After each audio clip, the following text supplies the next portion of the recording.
Coming up this week on GrateTV, we're going to give you a look at one of the hottest websites on the planet. Literally, like hottest. Also, we'll dig into uses for this. It's the first time I've ever seen a holy frying pan. And our secret ingredient this week. Spreadable. Spreadable. Coming up on GrateTV. It starts now.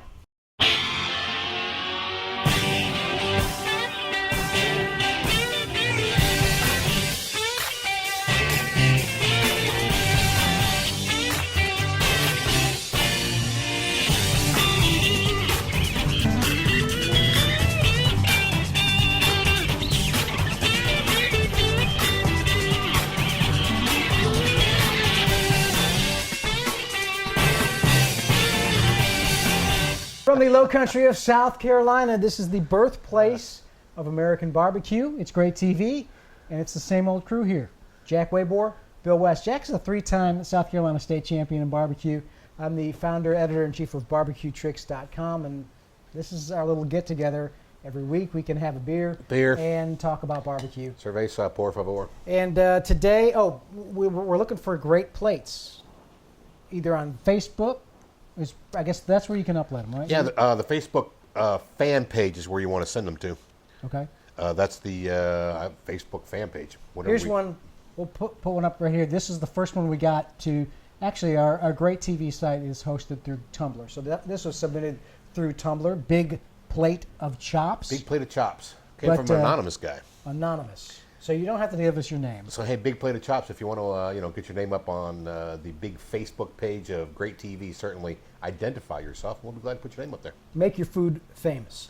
Our first question here today comes through Facebook from Tom. Tom says he's got a question about boiling meat, which scares me. And he boiling says, meat. It's boiling the meat. show. Yeah, boiling meat seems wrong to me, but someone told me they cook bratwurst that way. What about boiling brats in beer? Well, you can't have beer and brats without boiling them in the beer, although I'm a little skeptical about the term boiling. Brats are good cooked and simmered in some kind of liquid. I suggest beer because beer is great with bratwurst. Find yourself a good, solid, stronger beer, hoppy, malty kind of beer, stout kind of beer, and put your brats in there. Some guys say poke holes in them. Some guys say don't poke holes in them. I personally poke a couple holes in my brats because I want the flavor to be able to get in, but I want the grease kind of to come back out again. Make a little brat tub. Little brat, that's right. I always put my brats in a pot, cover the brats over with the beer. I add as many Vidalia onions as I can get into the pot, throw some garlic in there. And once again, this is one of those things that's not written in stone. You can put whatever seasonings and spices you want into it. And then you get the water up to just before it boils, but don't boil it. Just let it simmer. Okay. Just let it kind of pop a couple of bubbles. Cook the brats for about 10 minutes or so. Turn the heat off. Pop the lid on the top of the thing and let them sit for about 30-35 minutes. And when you get done with that, you will have awesome beer and brats. So they're cooked, though. They're cooked. So they will be cooked at that point in time. I usually take them out of the pot, then throw them on the grill, brown them up. And I think we got a great picture of bratwurst too. We can put up there, Bill, that we did at one point in time. They look like this. Yeah, that's right. Good. Okay, so there you go, doing bratwurst, and whether you poke them or not. Yeah, up to you. I never recommend boiling meat. I recommend brining meat. If you boil spare ribs, prepare to meet the barbecue devil in me.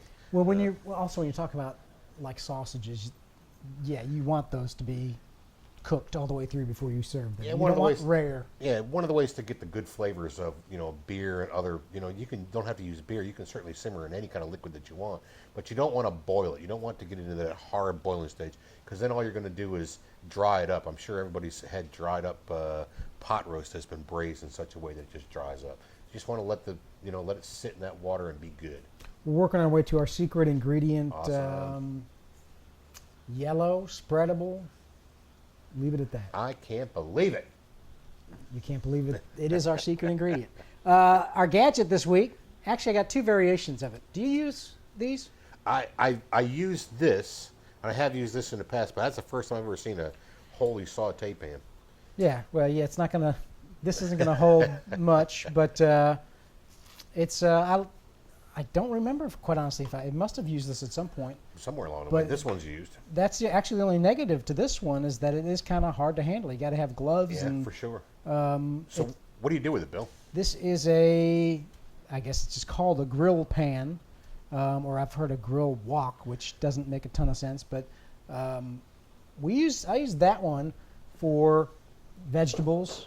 We're gonna have some fajitas and stuff later. We'll we'll marinate the peppers. Zucchini is great on that. Something that'll suck up some marinade. Right. And then just put it in there, let it drain a little bit, then throw it on the grill and let it get a little bit of a caramelization, and stir it and do it again. So you can cook the veggies without it, sometimes smaller pieces without it going through the grill. That's awesome. I would think that the holes would be good because the heat would be able to come through the holes and you get the charred smoke taste out of the fire. Mm-hmm. But I find vegetables a lot of times to be highly, they have a lot of water in them. Mm-hmm. So this would allow the water to kind of drop out too. It's messy, that is true. I'm not sure messy, but I'm not sure it wouldn't be a good thing for the water to come out of the vegetables, because then you're not getting really mushy vegetables with the water dropping out and getting out of the pan, and you're not going to put the fire out. That's for sure. It would be a good thing because then you get a nice, crisp saute type of thing. There you go. Where it would be good for the meat, good for the vegetables. I would imagine fish would probably be a good thing too. You could use your secret ingredient along with the vegetables. Of course you could. We'll get to that in a second. So that's it. Grill pan and grill wok. like it. We'll show some up on the website too. Pretty neat. I think I looked them up. They're, Another use $12. for They're pretty cheap or something. Another use for this, Bill. We use this all the time on the competition circuit. We like to put the sauce on the meat and then put the meat in here, and all the extra sauce will come out of the bottom. So we'll use it as kind of a strainer, and we can put it on the grill and keep the meat hot while we're doing it. So that's what we use this tool for. Great little tool for that. I would think that would be something I want to take a look at. It's the first time I've ever seen a hold saute pan. Of course, and it may work just as good. Trying to remember it. And this is, I like that it's so packed. Well, then you get a hold of it. That's the most impressive part. I'm not too sure if you want to grab a hold of it. The handle there kind of scares me with fire and heat around. So certainly you want to have an insulated garment or pad of some kind to be able to pick that up with. And you could use it for a strainer. That's if you right. needed for. Good All right, stuff, man. Our website Thanks. this week, fieryfoods.com, fiery-foods.com. Have you seen this site before? I saw it just a little bit before here, Bill, when we were kind of messing around pre-video. And I'll tell you what, that is a awesome looking site. It really is. They do a nice job on it. Cool little things they've got going. And the one thing that got my attention is the garbage can smoker. Right. Which, you don't need much to make a smoker. They kind of outline how to do it, which I'd be almost afraid to do it here on the show because they say like Home Depot does use some sort of galvanizing something inside. You want to be careful with the galvanized cans, that's for sure. Is that something you can wash off? In here it just says, use some sort of solvent to get rid of it. Yeah, there is a solvent, and I'm not too sure what it is. We just stay away from galvanized altogether, but you can get trash cans or metal drums that certainly aren't trash cans. They sell them in 10, 20, 30 gallon sizes. Certainly go to your local drum dealer or go to a place that gets food grade products in, and they had that stuff in drums. And that's how they sell it. I like it. Fiery-foods.com. Good stuff. Check those guys out. Awesome. All right, time for our secret ingredient. And I thought this was cool. It is Butter, margarine.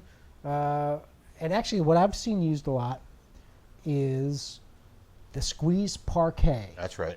Is that used a lot for like chicken? Or how do people use that in particular? Squeeze parquet right now is big in the competition circuit. When you walk around the sites first thing in the morning, you're going to see blue bottles all around everywhere. A lot of fellas are more or less poaching their chicken in butter. Really? Because we talk all the time, Bill, about familiar, good, solid tasting things, and butter is one of those things that everybody likes. I don't think I know a person on the planet that doesn't like butter. Mm-hmm. So if you're gonna use something to poach, a poaching liquid of some kind, why not use butter? It has everything in it that you would ever want to have. It has enough moisture in it. It has enough water in it. Has some oil in it. It has good flavor to it. So it's just a good thing to use. It's a technique that's used widely at this point in time. I've tried it. I'm still trying to work my way through it to make it right. It's a good technique. I don't have a problem with the basics of the technique. I use butter on ribs when I'm cooking ribs. You'll see me. I have one of those spray bottles, little spray bottles. When we're adding moisture back to the rib skin, instead of basting on an oily substance, we'll use butter because butter just tastes good. Like the spray, I can't believe it's not butter, or well, they have a squeeze they have a parquet, and I can't believe it's not butter. Same thing, margarine, butter, it's all the same. Well, I mean, actually one of them, the stuff we get here at the house is like no fat, spray it, it's not like butter, but there is, I think, a spray parquet loaded, yes. fully loaded.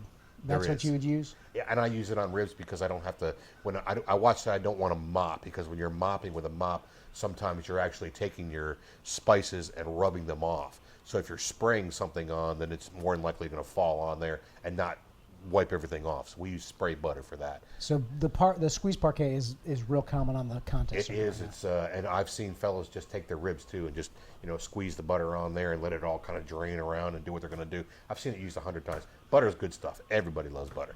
There's no doubt about it. Go for it. Use the secret ingredient Use this it up. week. Butter, parquet, whatever you want to call it. That's it. We blew right through that. I'm ready for another. Beer is good. People are crazy. Let's remind people to subscribe either on iTunes, or we've got YouTube. You can do it that way, or just watch at GrateTV.com. And we have another way to subscribe. If you subscribe on the little links at GrateTV.com, we'll send you an email whenever we post a new episode. That's right. Or become a friend on Facebook, all that stuff. For all comments, that, yep. Great plates and all that. We'll flash up the great plates up again here at the end. And until next week. Send us a great plate. Stay sustainable. And for God's sakes, hug your mama. Hug your mama. See you.